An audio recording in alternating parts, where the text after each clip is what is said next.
And I'm going to warn you guys in the front row, can be a little frightening.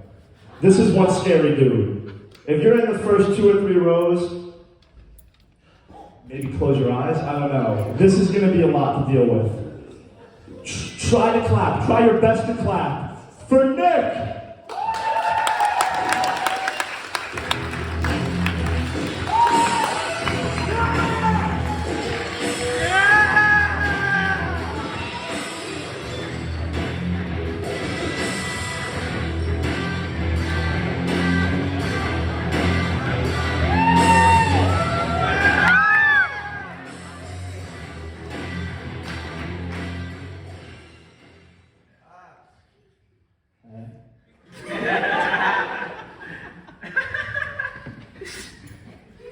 I'm a big fan of mottos. New York State has a motto. Excelsior. Doesn't really mean anything. It's kind of like Fergalicious. You know, I have a personal motto. It's I can't deal with your problems right now. I've gone fishing. Now let me paint a picture for you. Say I'm fishing on Lake Ontario, and you give me a call. Hello? Sorry, I can't deal with your problems right now. I'm out fishing. Yeah. Sounds like you're describing a heart attack. You know, maybe this wouldn't be happening if you fished more. You hung up on me. You know, I'm also a big fan of pop-up books. I think it's a very underrated art form.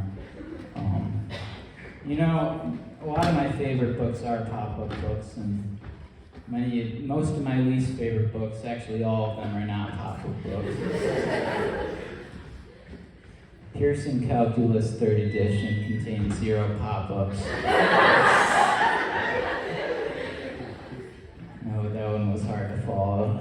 Not an easy book. On the other hand, take a book like Encyclopedia Prehistorica, Sharks and Other Sea Monsters, that definitive pop-up. You know, it contains this really big pop-up of a great white shark. You know, Pearson Calculus 3rd edition could never reach that level of wow factor.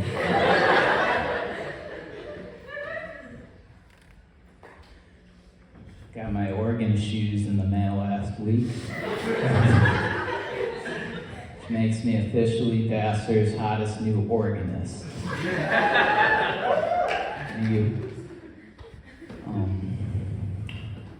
You know, once in a while when I play in the chapel during the day, people will come in because they'll hear me from outside, and then they'll just sit down and watch.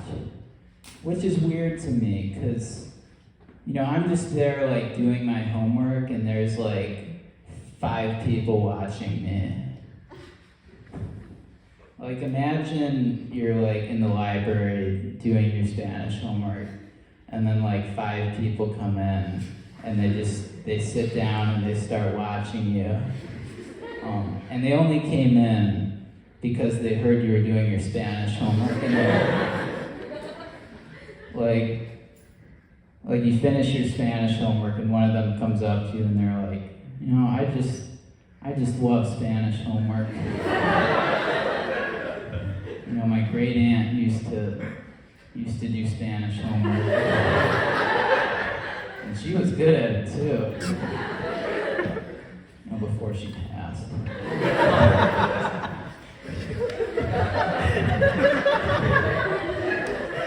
God bless her soul. Super dead now. You know, I was so glad I was able to see you do your Spanish homework. Have a good night. You know, in New York, there's a teacher shortage. But I'm worried about the magician shortage.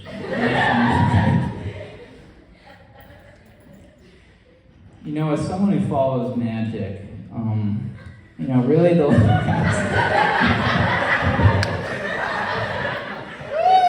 last, you know, big magician to really break into the scene was Chris Angel in 2005, and that was 17 years ago.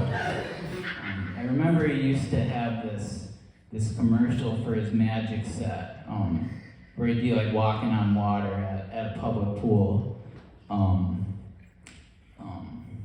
But he's really faded into obscurity since. I mean, you know, there's really only so many public pools you can walk on.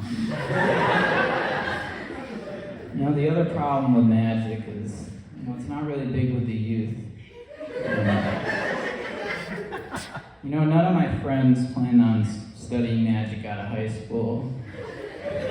Like, not even as a backup plan. Like, if this nursing degree doesn't work out, you know, it's always magic.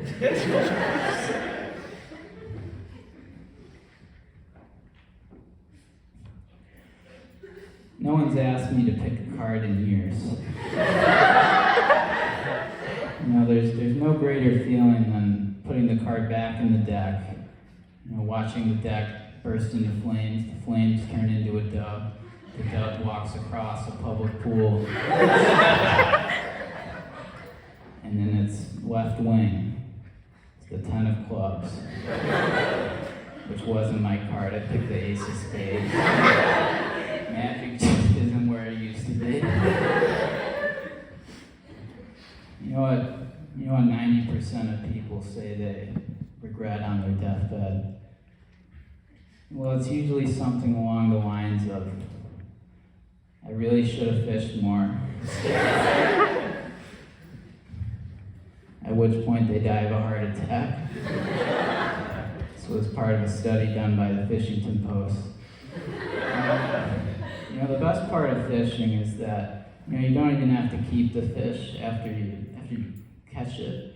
You can just hold it up to your face as to establish eye contact. You know, and you can just say, "Don't have to go home, but you can't stay here."